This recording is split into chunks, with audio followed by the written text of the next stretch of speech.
कैसे मैं स्विच करता हूँ यार हिंदी और इंग्लिश में, डैम क्या स्विच किया ना मैंने, नहीं इसको डाल यार, इसको डाल, इसको स्टार्टिंग में डाल। When injustice becomes law, resistance becomes duty. Thomas Jefferson का ये कोट धड़क 2 मूवी का एसेंस है। Dhadak 2 is beautiful, heart breaking and a bitter truth, and here's everything you need to know before you decide कि आपको movie देखनी है या नहीं, completely spoiler free. Okay, so let's talk about the plot. जब movie start होती है ना, तो स्टार्टिंग से ही हमें एक कॉन्टेक्स्ट एस्टैब्लिश कर दिया जाता है कि हम किस तरीके के वर्ल्ड में एंटर करने वाले हैं। स्टार्टिंग में हमें एक इंस्टेंस दिखता है जहाँ पर एक रोमांटिक कपल है जो एक बहुत ही अच्छा टाइम स्पेंड कर रहे हैं।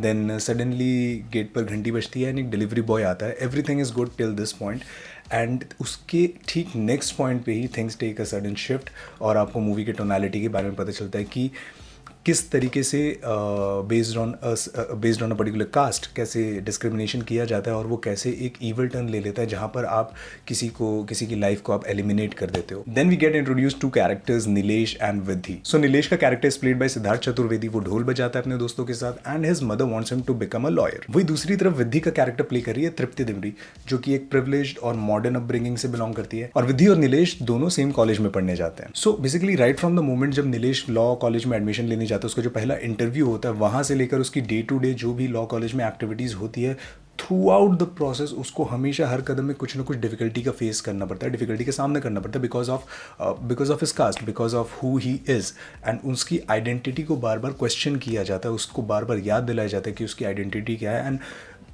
ऐसे इंस्टेंसेस उसके साथ क्रिएट किए जाते हैं जहाँ पर ही थिंक्स कि he doesn't belong to that particular scenario. उसको ये महसूस करवाया जाता है बार बार। मूवी जैसे जैसे प्रोग्रेस करती है, वैसे वैसे विद्धि और नीलेश दोनों की लव स्टोरी थोड़ी सी स्टार्ट हो जाती है, दोनों की एक बर्डिंग लव स्टोरी आ जाती है। अब यूजुअली लव स्टोरी आने के बाद लाइफ में थोड़ी सी अच्छी चीज़ें होना शुरू हो जाती है, बट नीलेश के साथ ऐसा नहीं था। उसकी लाइफ में प्रॉब्लम्स और भी ज़्यादा बढ़ चुकी थी। उसको बार बार कॉलेज में और सराउंडिंग्स में ये एहसास दिलाया जाता था कि वो बिलोंग नहीं करता so called upper strata of the society में। Finally after lots of self doubt and lots of self realisation, Nilesh के पास एक ऑप्शन प्रेजेंट किया जाता है कि the world is either a do or die situation. या तो आप अपने हक के लिए लड़ सकते हो, खड़े हो सकते हो, या तो आप एलिमिनेट कर दिए जाओगे। सो क्या नीलेश इस इनजस्टिस और इनइक्वालिटी के अगेंस्ट खुद खड़ा होगा? क्या वो इससे फाइट करेगा? क्या वो खुद के लिए और अपने दोस्तों के लिए इससे फाइट करेगा? And that is what the premise of the movie is. Okay, अब स्टोरी की बात कर लेते हैं। इस स्टोरी में बहुत सारा सब्सटेंस था। राहुल बडविलकर और शाजिया इकबाल ने जो ये मूवी की स्क्रिप्ट लिखी है, इसमें इस चीज़ का बहुत ही ज़्यादा ध्यान रखा गया कि फेलोशिप और रिजर्वेशन को लेकर दोनों पक्ष रखे जाए, दोनों साइड्स ऑफ द आर्ग्यूमेंट रखे जाए। वन, जो ये बिलीव करते हैं कि रिजर्वेशन से दूसरों की सीट्स जाती हैं, एंड दूसरों को, and it's an unfair advantage, एक अनफेयर लेवरेज मिलता है लोगों को। Whereas the other side जो ये आर्गुमेंट प्रेजेंट करती है कि ऐसा क्यों है, and why this leverage can never be enough to compensate the centuries and centuries of injustice and inequality that they have faced. तो ये जो इनइक्वालिटी का जो आर्ग्यूमेंट है दोनों साइड का, उसको बहुत अच्छे तरीके से स्क्रिप्ट में रखने की कोशिश की, एंड बहुत ही ऑर्गेनिक तरीके से इसको मिक्स किया गया है। सौरभ सचदेवा, उनके सीन्स इतने डिस्टर्बिंग थे मूवी में कि आप देखने से भी हिचकिचाओगे एक पल को। तृप्ति दिमरी का कैरेक्टर वृद्धि इस तरीके से लिखा गया कि she is coming from a privilege background, and उसको ऐसा लगता है कि जो कास्टिज्म है और जो इनइक्वालिटी होती है कास्ट के बेसिस पे, ये पुराने टाइम पे होती थी और आज के टाइम पे ऐसा नहीं होता, आज की सोसाइटी में ऐसा नहीं होता। विच सरप्राइजिंगली बहुत सारे लोगों को ऐसा लगता है, इवन मी इंक्लूडेड। अगर आप एक टीयर 1 सिटी में या एक मेट्रोपॉलिटन सिटी में बड़े हुए हो, तो आपको ये चीज़ का एहसास उतना नहीं है कि ये चीज़ आज के टाइम पर भी होती होगी। And that's what the character of Tripti Dimri represents in this movie. Movie में एक सीन था 5 क्वेश्चंस के बारे में, जहाँ एक पर्टिकुलर कैरेक्टर 5 सवाल पूछता है या पूछती है, and that was a very important scene, because वो जो 5 सवाल थे वो हमारे सोसाइटी के, हमारे इंडियन सोसाइटी के प्रायोरिटीज़ को जो है रिफ्लेक्ट करते हैं कि किस तरीके से हम जो चीज़ें सोचते हैं, क्या वो हम लॉजिकली सोच रहे हैं, रैशनली सोच रहे हैं, या फिर हम बस एक भेड़ चाल में लगे हुए और हम एक स्क्यूड तरीके से एक सोसाइटल नॉर्म बना रहे हैं जो हमारी अब प्रायोरिटीज़ बन चुकी है और हमारे कैरेक्टर का एक हिस्सा बन चुकी है। And that is what I think will be the USP of the movie, क्योंकि ये मूवी जो है ना दोनों साइड ऑफ द आर्ग्यूमेंट को रिप्रेजेंट करती है। ये मूवी एक आप किसी एक बहुत ही ज़्यादा मॉडर्न फैंसी सब अर्बन एरिया में चले जाओ, किसी मेट्रोपॉलिटन सिटी के किसी एक पॉश इलाके में चले जाओ, वहाँ के किसी एक बंदे को भी पकड़ लो तो उसके साइड ऑफ द आर्ग्यूमेंट को भी ये मूवी एड्रेस करती है। प्लस जो इंसान इतने ज़्यादा डेवलप्ड जगह से नहीं आया है और जो अनफॉर्चुनेट है, उन्हें अपॉर्चुनिटीज़ नहीं मिलती है इतनी अनफॉर्चुनेटली, उन लोगों के भी जो इश्यूज़ हैं उनको रिफ्लेक्ट ये मूवी काफ़ी अच्छे से करती है, रिप्रेजेंट काफ़ी अच्छे से करती है। एंड उसका जैसे कि मैंने बोला कि उसका एक मिश्रण, एक मिक्सचर इस स्टोरी में बहुत अच्छे तरीके से बताया गया है। मूवी की सबसे अच्छी बात मुझे ये लगी ना कि ये मूवी किसी भी तरीके से बॉलीवुड के क्लीशे ट्रोप्स में या एक सडन हीरो को रियलाइजेशन हो जाता है या फिर एक प्लॉट कन्वीनियंस के थ्रू एक चीज़ आ जाती है जो प्लॉट को रिजॉल्व कर देती है, इन सब चीज़ों में ये मूवी नहीं पड़ती। ये मूवी कंपैरेटिवली बहुत ही ज़्यादा ग्राउंडेड है। क्लाइमैक्स बहुत ही अनकन्वेंशनल था, मतलब जो टिपिकल मूवी का कन्फ्लिक्ट रेजोल्यूशन होता है क्लाइमैक्स में, उससे काफ़ी ज़्यादा डिफरेंट था यहाँ पर। क्योंकि जो सौरज सचदेवा का कैरेक्टर ना, ही was not a bad guy. I mean उसने किया, बहुत ख़राब काम किया मूवी में, but he was not the villain of the movie is what I mean. He was just a manifestation or the personification of the thought that represents evil in our society। जो हमारी society में evil है, जो उसके पीछे का thought process है ना, उन सारे थॉट प्रोसेस को निकाल कर अगर आप एक इंसान के शेप दे दो, वो सौरभ सचदेवा का कैरेक्टर जो है रिप्रेजेंट कर रहा था। So the movie does not have a classical bad guy, it is more of a thought. The antagonist of the movie जो होता है ना, एक प्रोटैगनिस्ट होता है जो लीड कैरेक्टर होता है, एक एंटागनिस्ट होता है जो चैलेंजेस लेकर आता है। वो जो एंटागनिस्ट है वो या तो कोई इंसान हो सकता है, कोई सिचुएशन हो सकती है। इस केस में वो सिचुएशन जो बढ़ावा देती है कास्टिज्म को, वो थॉट प्रोसेस, वो था एंटागनिस्ट इस मूवी में, और सौरभ सचदेवा उसके पर्सोनिफिकेशन को प्ले कर रहा था। एंड जिस तरीके से इस मूवी का एंटागनिस्ट, इस मूवी का विलन जिस तरीके से हारा है, that was very true to the character that Saurabh was playing. एक चीज़ जो इस मूवी के बारे में मुझे अच्छी नहीं लगी, वो था क्रेडिट्स के बाद वाला portion. And no, I am not talking about any item song या फिर any future teasers of a sequel और समथिंग। मैं बात कर रहा हूँ एक सीन की। सो दैट सीन वो बेसिकली एक एक्सटेंशन था मूवी का, बट ऐसा फील हो रहा था कि वो सीन मेकर से जबरदस्ती डलवाया गया मूवी में just to lighten up the mood a bit. So चलो अब बात कर लेते हैं डायरेक्शन की, which is a very important aspect of film making, जिसकी वजह से ये सारी चीजें एक धागे में बंधी हुई है। शाजिया इकबाल का जो डायरेक्शन था वो बहुत ही ग्राउंडेड और बहुत ही ऑथेंटिक फील हो रहा था। अगर आप मूवी देखोगे ना तो आप नोटिस करोगे कि जो इनिशियल के सीन्स थे, उसका जो बीजीएम है, बैकग्राउंड म्यूजिक है, उसमें आपको धड़क 1 का जो टाइटल ट्रैक है उसके थोड़े से क्यूज आपको सुनने को मिलेंगे। एंड डायरेक्शन की सबसे अच्छी बात मुझे इस मूवी में ये लगी कि जो डायरेक्टर है उन्होंने इस मूवी का जो पिच है उसको एकदम इंटैक्ट रखा है।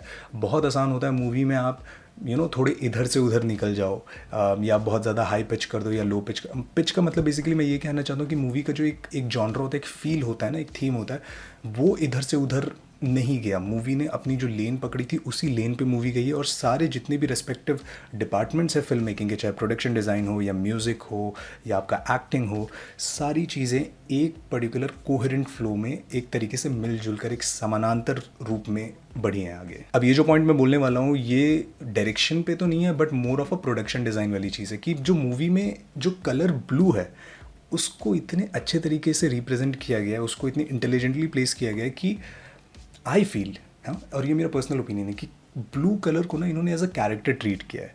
जिस तरीके से वो मूवी में शो अप होता है, जिस तरीके से कैरेक्टर्स के बीच वो फ्लो होता है, वो एक अलग ही पोएटिक सेंस बनता है। आई थिंक अगर मैं मूवी दोबारा देखूंगा तो मैं इसमें और ऐसे कर सकता हूँ, but genuinely this was a very subtle touch from the production team जो आप नोटिस करोगे मूवी में अगर आप देखने जा रहे हो तो। एंड ये एक तरीके से एनहांस भी करती है। There are undertones of blue in the entire movie. जैसे कि लीड कैरेक्टर का नाम नीलेश, देन वो जिस इलाके में रहता है वहाँ पर जो दीवार के पेंट है दैट्स ब्लू। एक सीन में हाथ में स्याही होती है लीड कैरेक्टर के हाथ में, एंड वो जो स्याही का कलर है that is also blue, plus everything, गर्दन में जो दुपट्टे का कलर है दैट्स ब्लू। सो वो जो अंडरटोन्स है वो एक सबकॉन्शियसली वो सीन को बहुत ज़्यादा एनहांस करती है। I might be reading too much into this, but this was really a genius move. Because सोच के देखो, पूरे प्रोडक्शन टीम में एक बंदा होगा या एक एडी असिस्टेंट डायरेक्टर होगा जो इस चीज़ का ट्रैक रख रहा होगा कि हमें प्रोडक्शन डिज़ाइन में यहाँ पर ये फ़ोटो फ्रेम लगानी है, इस दीवार का कलर हमें ये करना है, इस आदमी का जो कॉस्ट्यूम में दुपट्टा है उसका कलर हम ये रखते हैं, इंक का कलर ये रखते हैं, सो दैट उसका सैचुरेशन हम पोस्ट में बढ़ा सके कलर ग्रेडिंग में। So I think this is a conscious decision. आपको क्या लगता है ये कमेंट्स में तो बताना ही मुझे। So now let's talk about acting. Siddharth Chaturvedi ने जो कैरेक्टर प्ले किया है नीलेश का, दैट वाज रियली बिलीवेबल। उनके मैनरिज्म्स, उनका वॉइस, उनका बात करने का तरीका, everything was so good. It didn't feel like he was acting, it felt like he is the character. Depth थे, लेयर्स थे उसके एक्ट के पीछे, उस कैरेक्टर जो उन्होंने बनाया उसके पीछे। एक पर्टिकुलर सीन मुझे बहुत अच्छा लगा जब स्टार्टिंग में सिद्धार्थ चतुर्वेदी का कैरेक्टर कॉलेज में एडमिशन लेने जा रहा होता है, वो अपना मार्कशीट देता है, तो he says something like sir marksheet, caste certificate. So when he says caste certificate तो वो झिझक रहा है वो बात बोलने में। And through out the movie आपको ये चीज़ दिखेगी. इवन इन द क्लासरूम में एक सीन होता है जहाँ पर सब लोग खड़े होकर अपना नाम प्राउडली बता रहे होते हैं, एंड ही नोटिस कि सबके सरनेम्स क्या है, एंड उसके दिमाग में एक सॉर्ट ऑफ इन्फीरियोरिटी कॉम्प्लेक्स आ जाता है कि उसे अपना पूरा नाम नहीं बताना, और वो वहाँ पर भी झिझक रहा होता है. So these are the nuances, these are the things जो आप वर्बली एक्टिंग में नहीं बोलते, आपके डायलॉग्स में तो लिखे नहीं होते, बट आपको एज एन एक्टर खुद मॉड्यूलेट करना पड़ता है, या अपने बॉडी के थ्रू आपको उसको सामने दिखाना पड़ता है. And I think that's a very good निशानी ऑफ अ गुड एक्टर, जो सिद्धार्थ चतुर्वेदी ने जो सिद्धार्थ चतुर्वेदी ने नील किया इस मूवी में. सौरव सचदेवा, ये कैरेक्टर ना, ये स्ट्रेट ऑन बैड गाय नहीं था जैसा मैंने कहा, बट ये character, this character was not here to destroy the hero. वो हीरो को बर्बाद नहीं करना चाहता था, वो पैसों के लिए ये काम नहीं कर रहा था. उसको सिर्फ मॉरली अपने दिमाग में ये लगता था कि वो किसी तरीके का एक सोशल सर्विस कर रहा है एक पर्टिकुलर कास्ट के लोगों को एलिमिनेट करके. एक सीन मेरे लिए बहुत स्टूड आउट किया सौरव सचदेवा का is where he analyses a person, कि वो देखता है एक इंसान को कि ये इंसान किस जाति का है, किस कास्ट का है, एंड जब उसको रियलाइज़ होता है तो उसके क्या रिएक्शन होता है. एक चाय वाला सीन था जहाँ पर उसने रियलाइज़ किया कि वो ये बंदा तो इस पर्टिकुलर कास्ट का है, वो चाय के साथ फिर क्या करता है. बड़ा ही सटल तरीके से, बहुत ज़्यादा ओवर नहीं किया, बहुत ही सटल तरीके से, न्यूएंस तरीके से आपको उनके मैनरिज्म से ही पता चल जाता है. And I am personally a very big fan of non verbal acting, जहाँ पर आपको डायलॉग नहीं बोलने पड़ते, बट आपको अपने बॉडी मूवमेंट्स के थ्रू, एक्सप्रेशन के थ्रू, वॉइस मॉड्यूलेशन के थ्रू आपको चीज़ें इमोट करनी होती हैं. And Saurav Sachdeva being himself an acting coach, तो I think he stole the show and he was really believable, and I really hated the character, and part of that is because of Saurabh Sachdeva. Tripti Dimri काफ़ी believable थी. She portrayed a character that was modern in her thinking but also had a contrasting family background, and ये जो dynamics है, जो एक contradictory dynamics है उनके environment में, उसको उन्होंने अपने इमोशंस के थ्रू काफ़ी अच्छे से जो है पोर्ट्रे किया. The only thing I felt negative about her character is कि कुछ सीन्स में चीज़ें बहुत रिडंडेंट लग रही थी, मतलब रेपिटेटिव लग रही थी. And again that's not her fault as an actor, but more on the writing part. Tripti, you are flawless. I hate to say this, but I really like the acting of Saad Bilgrami. I mean, I just wanted to punch his face. मेरे को ऐसा मन कर रहा था मैं seat से उठ के इसके चांटे मार दूँ. इतना स्पाइट, इतना गुस्सा आ रहा था मुझे. And that's when I felt कि it's such a good acting कि उसने आपको ये सेल कर दिया कि he is a bad guy. And I think वो चीज़ बहुत ही अच्छी लगी. सो शाउट आउट टू साथ. विपिन शर्मा सिद्धार्थ चतुर्वेदी के कैरेक्टर के फादर का रोल प्ले करते हैं, एंड इस मूवी में उन्हें जो भी मटेरियल दिया गया उनमें उन्होंने ऑब्वियसली बहुत अच्छे तरीके से एक्टिंग किया, बट आई फेल्ट कि उनका जो स्क्रीन टाइम है वो थोड़ा सा ज़्यादा हो सकता था.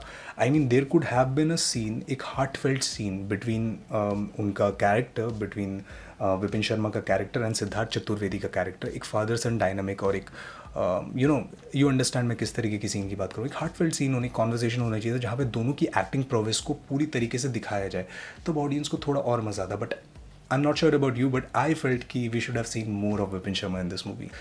सो the overall verdict, should you watch this movie in theaters? देखो, I really like the movie. It's cinema in a good way, and it's a must watch. But you can also get away with skipping the theatrical experience. देखो, मैं ये बात हमेशा से कहता आया हूँ कि जो थिएटर का एक्सपीरियंस है ना, इट्स अ कम्युनल एक्सपीरियंस, जहाँ पर आप 100 लोगों के साथ एक बंद कमरे में अंधेरे में बैठते हो और अपनी खुशियाँ और सॉरोस को एक साथ एक्सपीरियंस करते हो एक कम्युनल तरीके से, right. That shared experience is what theatre is all about, apart from the spectacle and the glory and the visuals, right? But for this movie, I think this movie is such a good movie and such an intimate movie कि आपको एक intimate environment में इस movie को अगर आप देखोगे ना तो आपको ज़्यादा मज़ा आएगा. Because to watch this movie and experience this movie fully, आपको विदाउट एनी डिस्ट्रैक्शंस आपको एक ऐसी जगह पर होना होगा जहाँ पर आप वल्नरेबल हो सको, जहाँ पर आप इमोशनली एक्सप्रेसिव हो सको, जहाँ पर you have the freedom to cry, you have the freedom to express your anger. ऐसी जगह पर जहाँ पर you are free. And see that's the difference. आप समझ रहे हो मैं क्यों बोल रहा हूँ कि थिएटर में, because the theatre that I was in, हो सकता है ये मेरा पर्सनल बायस हो, जहाँ पर मैं बैठा था एक क्लाइमैक्स में एक सीन आता है which was a very good scene, जहाँ पर character was bursting out his anger और उसने बोला बस अब बहुत हो गया. एंड वो कुछ डायलॉग्स बोलता है जो ऑन पेपर बहुत फनी डायलॉग है, बट उस सीन के कॉन्टेक्स्ट में इट्स लाइक कि डैम मज़ा आ गया क्या बोला इसने. And it's a very emotional gut wrenching dialogue, but उस डायलॉग में फिर लोग हंस दिए थे वहाँ पे. एंड वो मेरा एक्सपीरियंस थोड़ा सा फिर मैं टेकन अ बैक हो गया. सो आई फेल्ट कि ये मूवी अगर मैं अकेले देख रहा होता कहीं पर बैठ के, बेशक अकेले थिएटर में देख रहा हूँ, अकेले देख रहा होता तो मुझे ज़्यादा मज़ा आता. And that is how this movie is designed, how this movie is meant to be. क्योंकि ये आप पर डायरेक्ट एक क्वेश्चन थोपती है, ज़्यादा स्पॉइलर हो जाएगा. This movie is fresh, it breaks the monotony, it brings a new flavour to Indian cinema जो काफ़ी टाइम से मिसिंग था. So I feel that we should definitely support movies like this. And that's all for the review. This is everything pop and I will see you in the next one. Keep smiling.